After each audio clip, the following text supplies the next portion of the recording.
In the Kena Upanishad, the various gods, Agni, Vayu, and Indra, each are confronted by the Supreme and asked to use their utmost power to destroy what was presented before them. They each failed, as their power was insufficient to meet the force of the Supreme. Indra eventually discovered that there was a higher truth than what he and the other gods were able to manifest. We see in our world today a multitude of gods, whether they are anthropomorphized nature gods or gods related to a particular people or belief system. They frequently war with one another, and they compete, through their human adherents, in a determination of which one is the greatest god. Frequently, this has been sorted out by the human devotees of one god or another by trial by combat. The Old Testament of the Bible is replete with stories of how the God of the Jewish people helped them prevail over other people who followed other gods.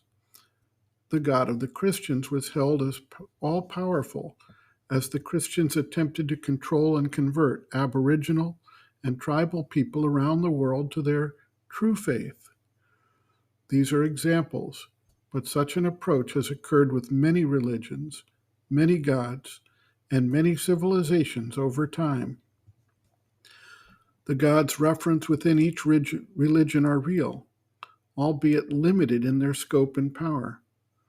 They may be aware of a larger force of oneness that overarches their activities, but they act as if they were the ultimate powers within the scope of their action.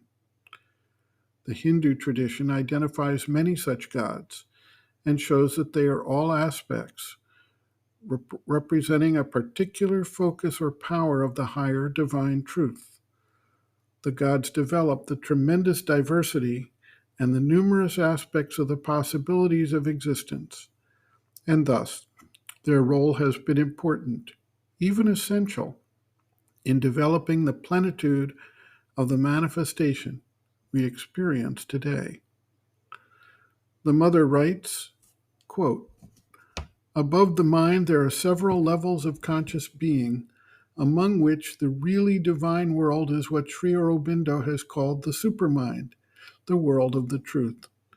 But in between is what he has distinguished as the overmind, the world of the cosmic gods. Now it is this overmind that has up to the present governed our world. It is the highest that man has been able to attain in illumined consciousness. It has been taken for the supreme divine, and all those who have reached it have never for a moment doubted that they have touched the true spirit. For its splendors are so great to the ordinary human consciousness that it is absolutely dazzled into believing that here at last is the crowning reality. And yet, the fact is that the overmind is far below the true divine. It is not the authentic home of the truth. It is only the domain of the formateurs, all those creative powers and deities to whom men have bowed down since the beginning of history. And the reason why the true divine has not manifested and transformed the earth nature is precisely that the overmind has been mistaken for the supermind. The cosmic gods do not wholly live in the truth consciousness. They are only in touch with it and represent, each of them, an aspect of its glories. No doubt the supermind has also acted in the history of the world, but always through the overmind. It is the direct descent of the supramental consciousness and power that alone can utterly recreate life in terms of the spirit.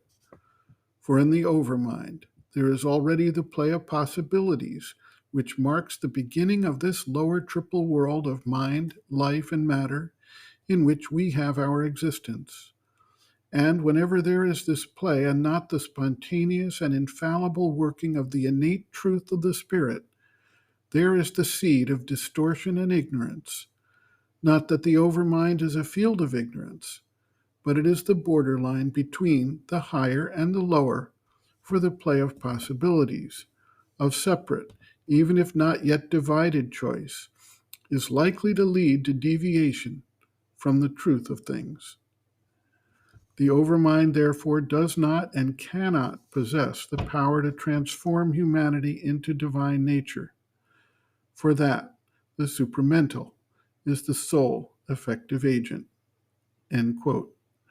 Reference, Sri Aurobindo and the Mother, Our Many Selves, Practical Yogic Psychology, Chapter 2, Planes and Parts of the Being, pages 76 to 77.